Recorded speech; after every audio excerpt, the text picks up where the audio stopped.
Go out to your fence right now and push your thumb hard against one of the posts, down low near the ground. Go on. If it gives a little, if the wood feels soft or spongy, if you can press a fingernail into it, then I want you to understand something. That post is dying from the inside out, and the paint you put on it is the reason. You painted that post maybe 8 years ago, maybe 10. You bought the good can, the one that promised 15 years on the label. And here you are, the wood gone soft and black at the bottom, the paint peeling off it in sheets, and you are about to spend another $200 and a whole weekend of your life doing the very same thing all over again. Now let me tell you about the barn standing behind my house. The siding on that barn is older than my grandfather was. It has never been painted. Not once. Not ever. It has stood through 140 winters and 140 summers, through ice storms and floods and the kind of summer heat that curls the shingles on a roof, and the wood is still sound. You can rap your knuckles against it and hear that tight, dry, solid sound.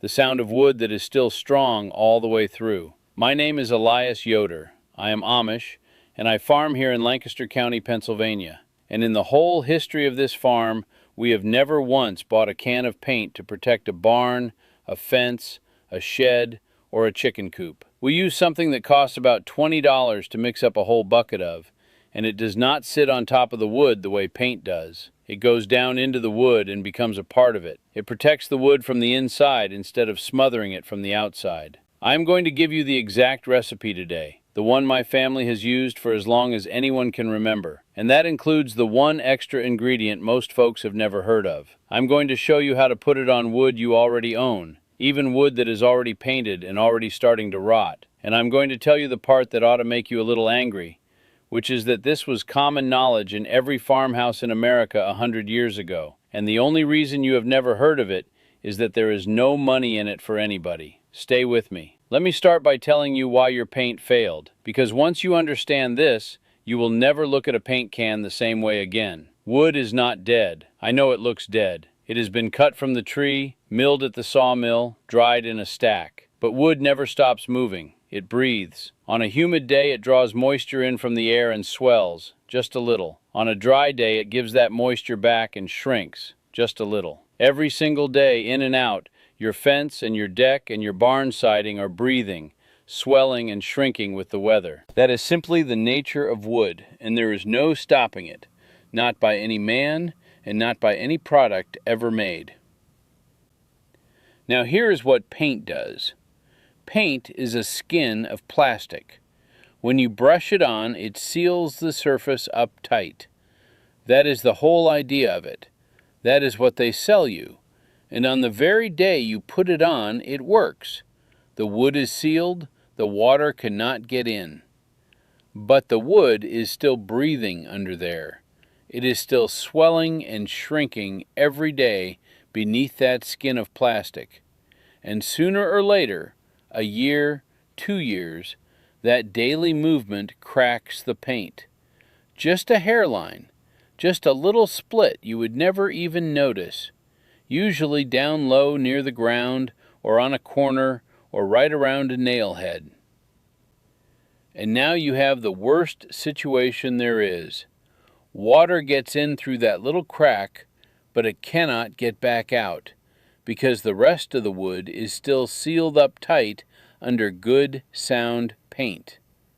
So the water sits there, soaked down into the wood, trapped behind the very paint that was supposed to protect it.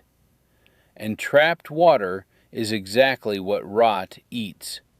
Trapped water is what the fungus needs to live. So your post rots from the inside out, behind paint that still looks perfectly fine on the surface. That is why your fence always fails right at the ground line. That is why your deck rots from underneath where you cannot see it, while the top still looks painted and pretty. The paint did not fail you by wearing off. The paint failed you by working too well. It sealed the wood up so tight that the wood drowned inside its own skin. The old people understood this. They never once tried to seal wood because they knew you cannot win that fight. Instead, they did the exact opposite. They used something that lets the wood breathe freely while making the wood itself poisonous to the very things that rot it. And that something is lime. The powder is called hydrated lime. You may also see it called slaked lime, or builder's lime, or mason's lime. It is calcium hydroxide. You can buy a 50-pound bag of it at any farm supply store or hardware store for under $20. And that one bag is enough to do far more than a single weekend project. It works out to pennies a pound.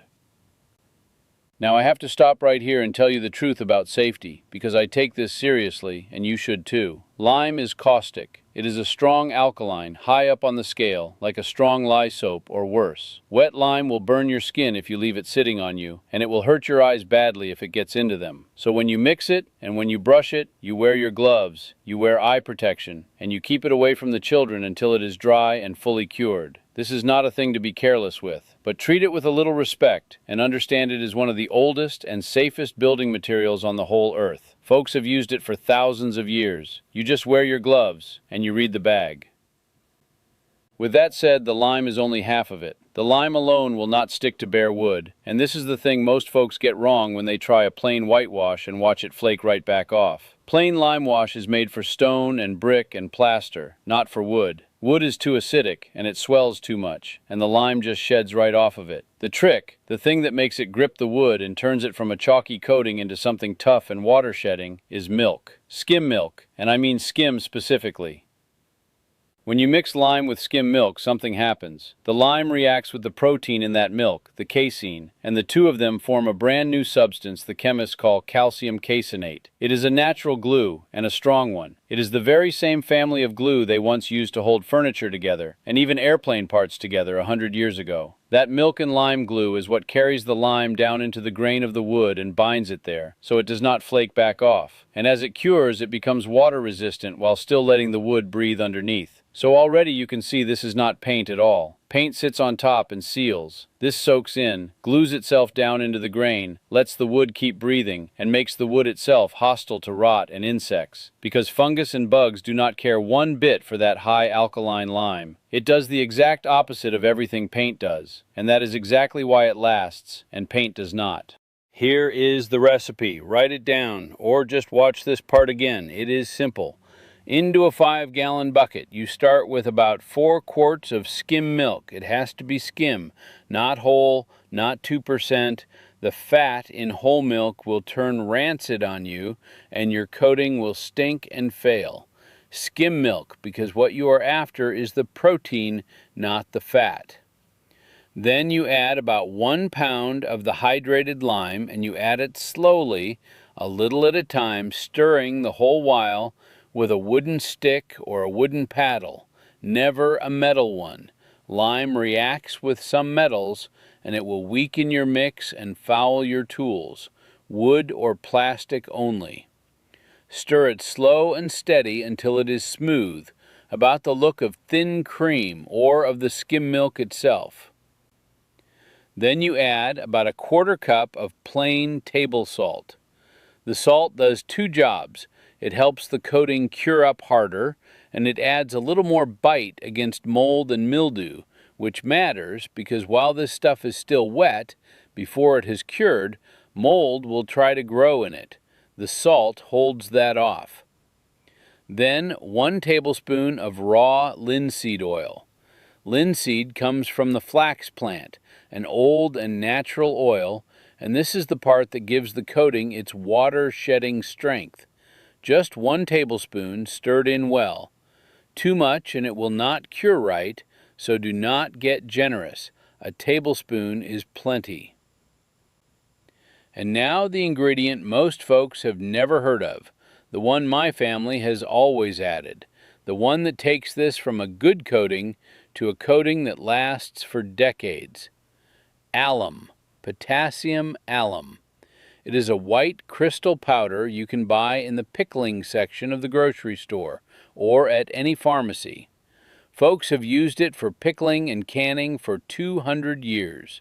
It costs $1 or $2.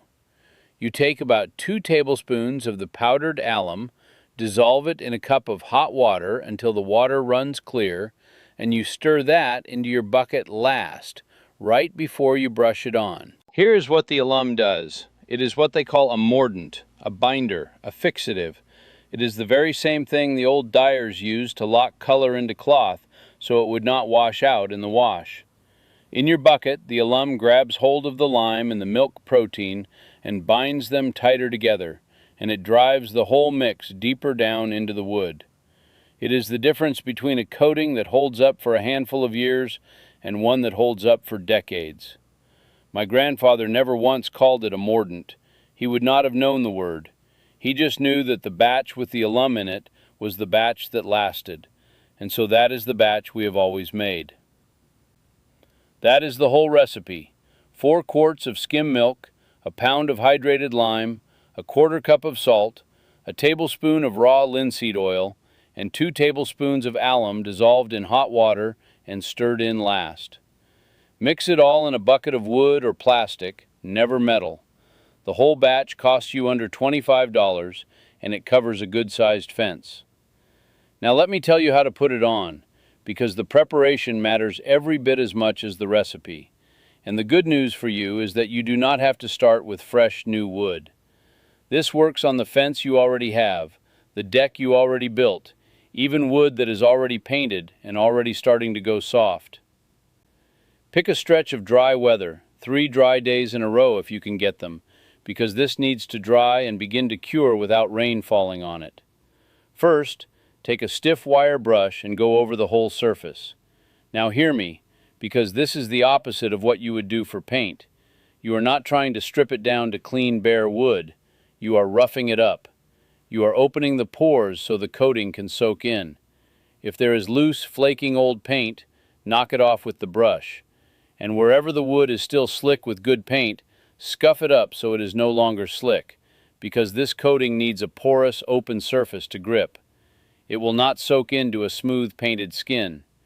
If you find soft, punky, rotted spots, dig that bad wood out with a screwdriver or an old chisel until you reach wood that is still firm.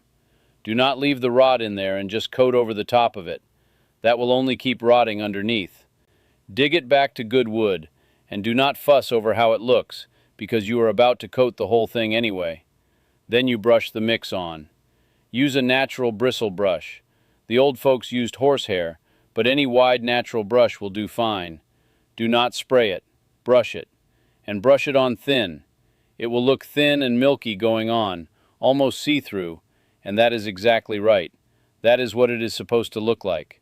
Do not glob it on thick trying to get your coverage all in one pass.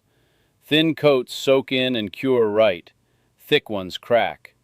Let it dry a full day, a good 24 hours. Then put on a second thin coat the same way.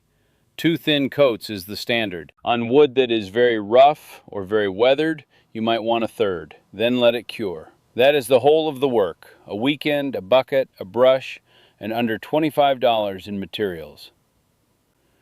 Now, you are going to see something in the first rain that might worry you, so let me tell you about it ahead of time so you do not think the thing failed on you. For the first few days, water will bead right up on the surface and run off, the way it does on a freshly waxed table. Then, after a week or two, the water will seem to soak in a little instead of beading. Do not panic. That is not failure. That is the coating doing exactly what it is meant to do. Here is what is happening, and it is a marvel. The lime in your coating is slowly turning back into stone. I mean that plainly. Hydrated lime, left open to the air, pulls in a gas from that air over time and turns back into calcium carbonate, which is limestone, the very same stone the lime was burned from in the first place. It is becoming rock again, right there in the grain of your wood. And it does this slowly, over weeks, and it gets harder every single time it gets damp and then dries again. Rain does not wear this coating away the way rain wears away paint. Rain helps it cure. It is turning to stone inside your wood. After about a month, take a knife and try to scrape it. You will find you cannot lift it off the way you can chip paint. It is not sitting on top of the wood. It has become a part of the wood. You have not painted your fence.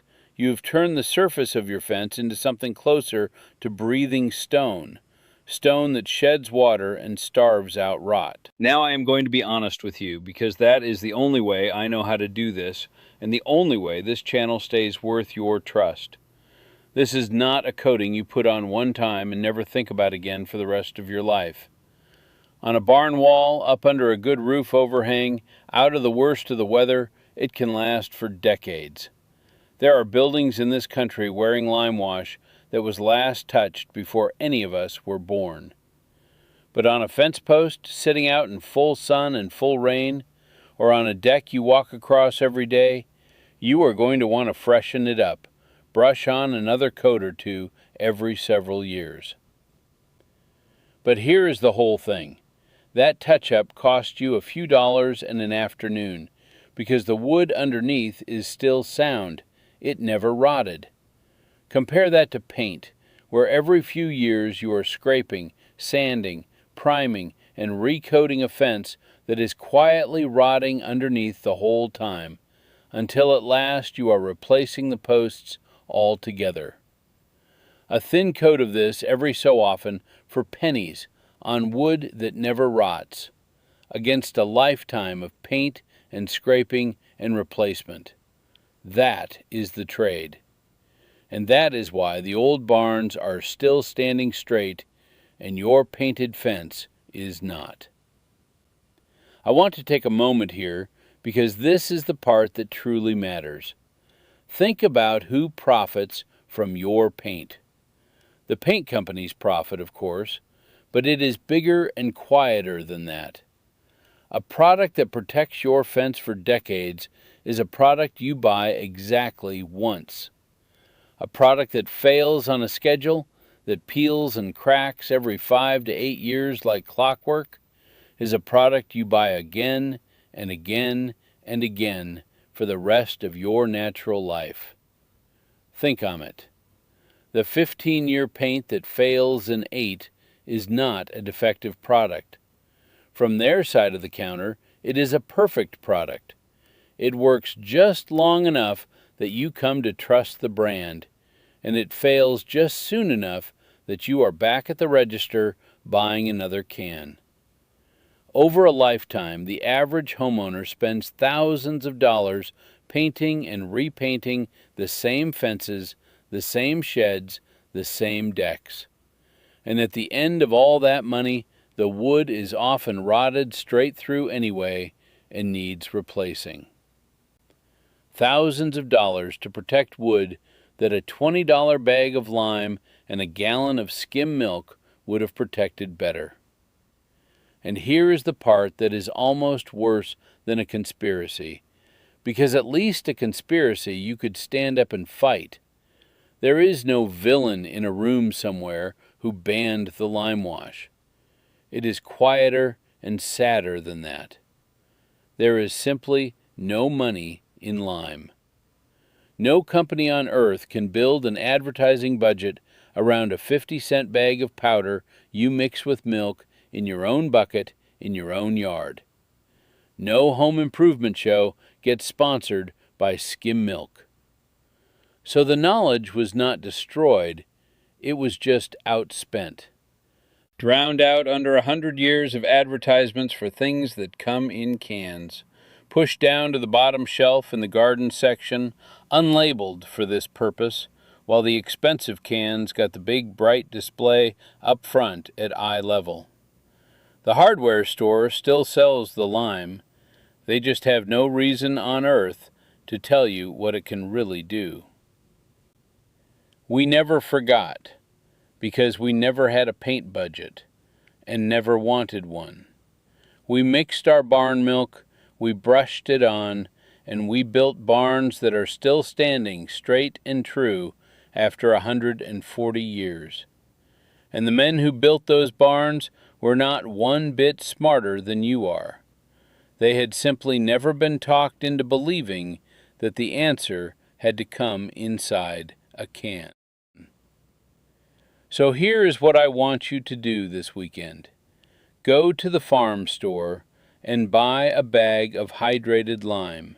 The small bag will do, though it is so cheap you may as well get more.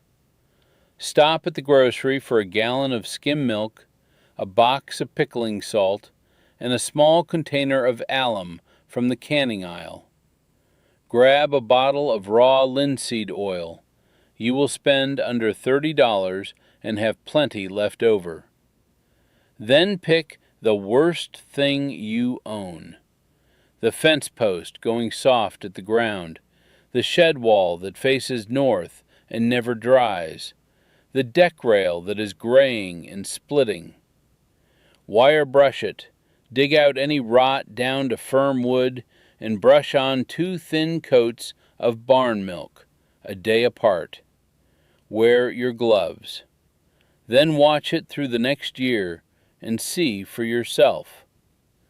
Tell me down in the comments, what are you going to coat first? The fence, the shed, the deck, the chicken coop? And tell me how old it is, and how many times you have already painted it over the years. I read every single one of these, and the things you all tell me about your own places are the reason I keep doing this. Next time, I'm going to show you how my grandfather kept the dirt floor of our root cellar bone dry through the wettest springs, and the whole foundation of this house dry along with it, with no sump pump, no dehumidifier, and not one single drop of electricity, using nothing but a trench, a bed of stone, and the natural slope of the ground, the same way it was done back in the old country. You will not believe it is that simple, but it is, and it has kept this cellar dry for 100 years. Until then, mix your barn milk, brush it on, and remember that the people who built this country with their hands knew things we are only now just starting to remember.